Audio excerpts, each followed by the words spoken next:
Hello. So we are now going to talk about the latest episode of Ms. Marvel, which is three. Yeah, bit of a slow burn this week. Lot of not really exposition per se, but a lot of character work. You've kind of, and I'm guessing we're sort of approaching the halfway mark. I don't know if they've got 6 or 8 or whatever, but I'm guessing we're kind of ramping a plateau and then a build in that sense. But a couple of things that sprung out for me is, one, I am desperate to go to a wedding like that and be part of that flash mob. Please, if anyone out there knows anyone who's having a wedding like that, can I get an invite? Because, oh my God, that just looked amazing. And then I was thinking, actually, that's been really interesting for the catering staff come the end of the night, because you've got a Muslim wedding one side, and then it was a Chinese wedding the other side. So the leftover food would have been amazing. Although, again, the Chinese wedding it was like a more stereotypical Western wedding, given she was wearing like a white. Yeah, that's true. And I didn't clock the husband, to be fair. So who knows? If it was a proper Chinese wedding, she wouldn't be wearing white. No, that's an insult, isn't it? No, it's not. It's the colour of death. It's the colour of death. Yeah, so it would have been. That's what I'm saying. It would have been frowned upon for. Yeah, that's a good point, actually. They'd been wearing red, yeah, presumably. they still could have gone for a traditional Chinese menu, though, I suppose. Anyway, so that was my shit point about the caterers. Fucked. Thanks. Here to help. Yeah, all right. But yeah. Then the end of the episode, obviously, some really sort of ramped up, nice big action sequence. I don't know what is it whenever there's any kind of a hotel or a conference or a large event like this. Why do they always, at least at some point, end up chasing through the kitchen? Because it's probably on the same level as where the venue is they're trying to escape from, and you generally maybe, but you don't want to go up a hotel if you're trying to escape, because you're kind of limiting your escape options. Yeah, but I just, but they always end up in the kitchen. It's a thing. It's definitely a thing. And I just think the amount of times I've been to places, not that I've ever then been chased out by baddies or anything that I could think of. Fairly certain I haven't. But I've never even known where the kitchen is half the time. I think I maybe once drunk stumbled into one a long, long time ago. But I just thought it's a bit of a trope, that they end up having a fight in the kitchen. Even though I did love that normally the kitchen staff either get out of the way or suddenly become ninjas. And this time it was they're like, and then the first punch is thrown and that girl's like, oh, hell no, and they're out of there. I thought that was very nicely done. That was quite amusing. I suppose in some ways a dig at the fact that it's clearly a trope. Yeah. But also the reality is, I think as anyone who's probably worked in a professional catering environment knows, it's ridiculously high stress. You are not going to react if some random member of the public walks in yelling at you to get out. You are just basically going to tell them to F the fuck off, because it's just like, who the hell are you to be telling them when they've got 500 guests to be cooking for. So it was a nice nod to that as well, which is very much the whole, no, you are not my manager. There's very clearly nothing bad going on at the moment. Yeah, and you're a child in their eyes. Yeah. As a child generally, because she's only meant to be, 15, 16? It's because it's the whole American school system, which is obviously slightly out of sync with ours. So yeah, I was thinking more on the kind of... Because they have a different age for driver's ed as well, don't they? Yeah, I mean, I think you can kick that in about 14 over there, or certainly through the school and an episode of Kim Possible she that's quite early on. So yeah, probably about 14 or 15 that bit kicks in. But yeah, I got the impression because Bruno works in a shop or something, doesn't he? So he's... I'd say 16, given he's talking about going to Caltech.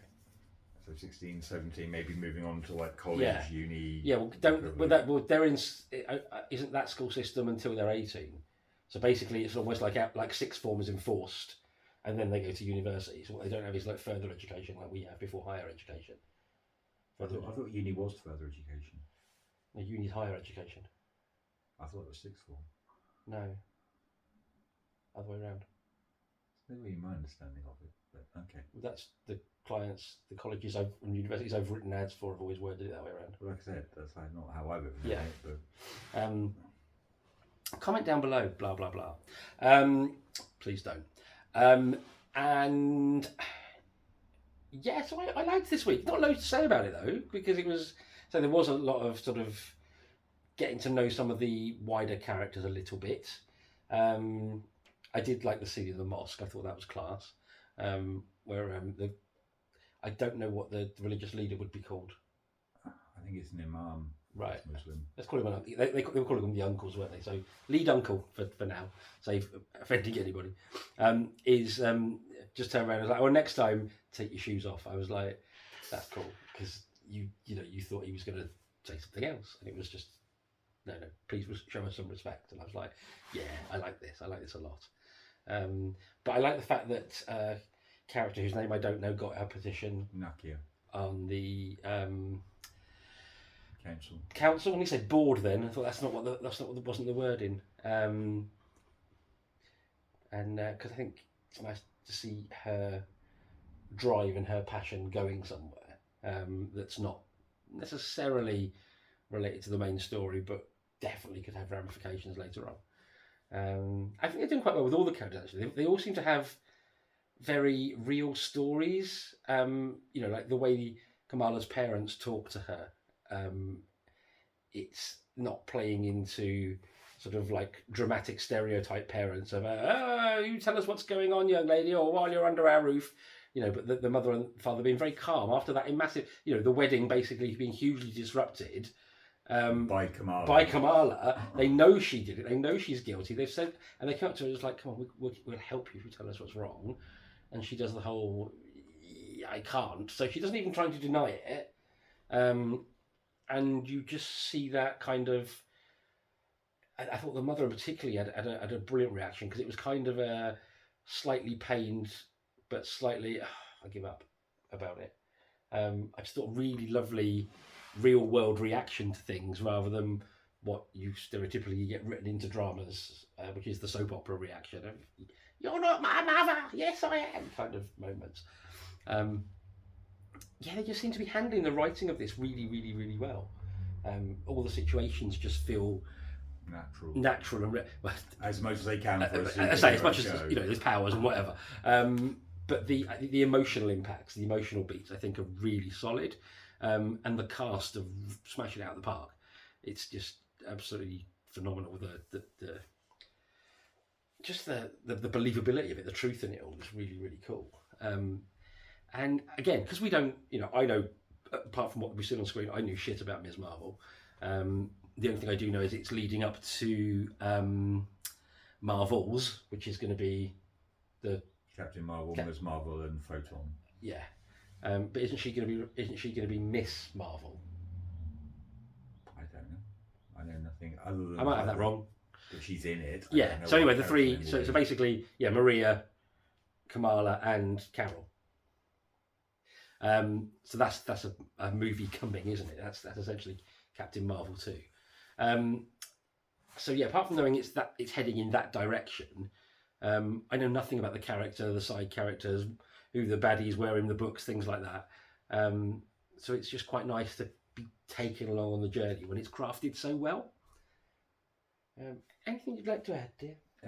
Just that this was an absolutely joyful episode.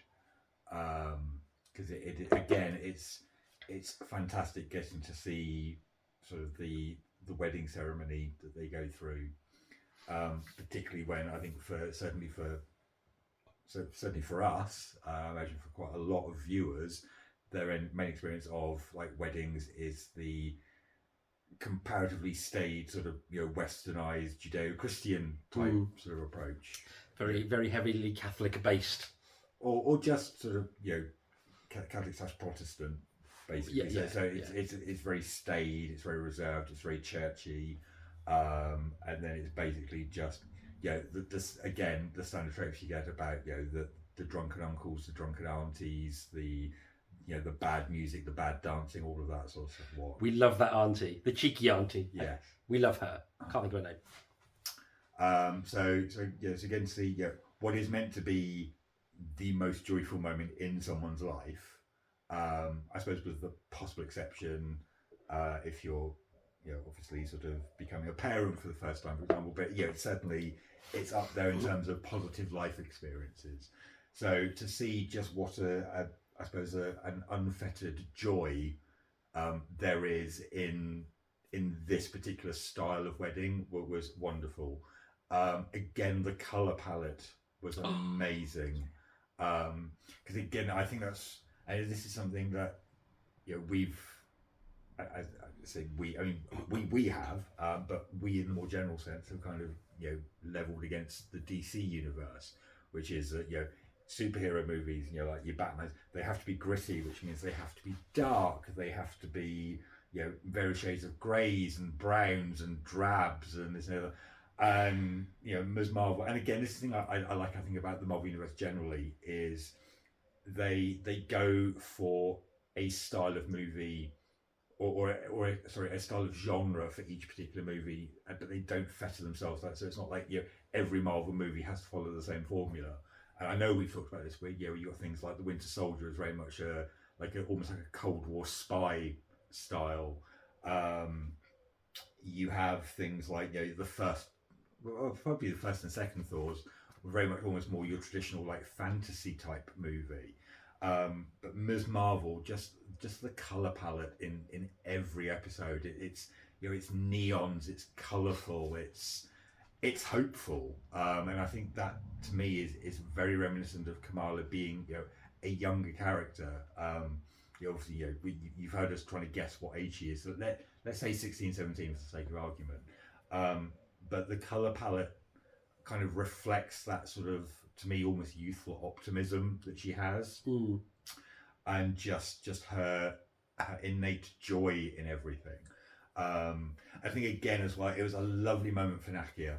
We had a brilliant moment. I think it was in the last episode where she talks about the hijab, and Nakia is very much what I would like to call an unapologetic Muslim.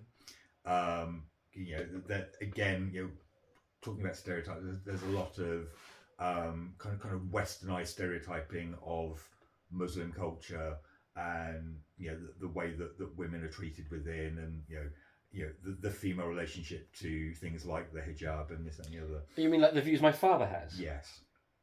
But it's amazing to obviously for us as people outside of that culture to kind of get to see this this lived experience of characters, and that it's not all one-sided. Kamala very much isn't focused on things like wearing the hijab and necessarily embracing the kind of the Muslim sort of elements of her life. Nakia is very much about that. She wears the hijab with pride. You have that bit where she talks about how she feels like herself when she's wearing it. The fact that she wants to get involved with the mosque. So you have kind of got this sort of modernization element, where she is basically trying to break into where even within the show it's portrayed as being a very male dominated environment. So I suppose you could argue that there's a certain amount of modernization of traditional Islamic values there. But again, it's something that a lot of good sort of Western media is doing in terms of seeing more women moving into positions of power generally. So that there are just some lovely insights like that, and again, the characters are just joyful. There's no sort of existential angst. We're not dealing with people who have appalling relationships with their family, whose parents are dead, who are this, who are that, who have drug habits, this or whatever. There's no need to create artificial drama. It's just coming from the natural situation of characters find themselves in positions where they want to talk about stuff, but for whatever reason, be it because they're scared of how they'll be perceived, or the impact it will have on their nearest and dearest, they don't want to risk that. So just glorious, and I genuinely cannot wait to see where this goes, and I am really hopeful that we will get to see a lot more of Iman Vellani sort of in Project. She's great. We've talked about the movie she's going to be in, but I very much get the sense that they're kind of building up. She's got such a sense of infectious fun about her performance. Yeah, and she's just such a natural performer as well. Yeah, completely. If you fancy going panto, love, I'll sort you out. Can you imagine if she actually saw this, turns up, we had her in panto at Ton? That'd be amazing. Be marvellous. But while you were talking, I remember I saw something very briefly in the episode, and it kind of, I was like, and then I just went for file. And then forgot. Obviously. And it's just come back to me. At one point in like the Templey thing, in the flashback sequence to them finding the bangle for the first time, was that the 10 rings on the floor? It was half buried, but there was basically a circle of interconnecting rings, like the 10 ring symbol.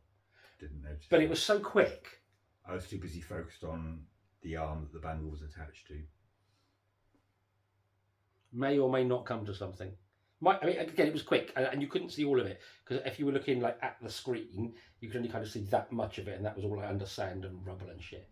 But I just saw interlocking circles that made a circle in the same way the 10 ring symbol is, and I just sort of thought, keep that for later, because that's going to be a Easter eggy thing. And it's only while you were talking it suddenly came back to me. So, anyone else see that? Comment down, but don't. Just don't. Or do. Well, you can. You can. Or if you know more about this than we do, and which is quite likely. which is very likely because we know fuck all, and you want to tell us why the 10 rings would have been in the temple where the bangle was, which is getting very Court of King Caractacus, isn't it? You can. If you wish to enlighten us, please do. If you want to theorise, you crack on, kid. So we love him, Miss Marvel, Marvel, and can't wait to see what goes next.